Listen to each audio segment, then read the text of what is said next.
Hey guys, welcome back to the channel. In this tech tutorial video, we're going to show you how you can view your note history or the edits and changes you have made to a note on Evernote in 2026. So let us dive into this. So head over to Evernote, and what you want to do is access the note you would like to view.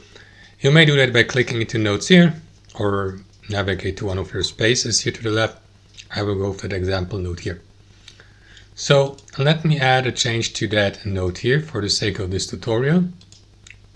Click into it, example, blah, blah, blah, etc., etc. So now guys, what you want to do is simply click into these three dots in the top right.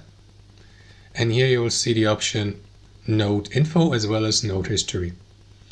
So click into note history and you will see the current version.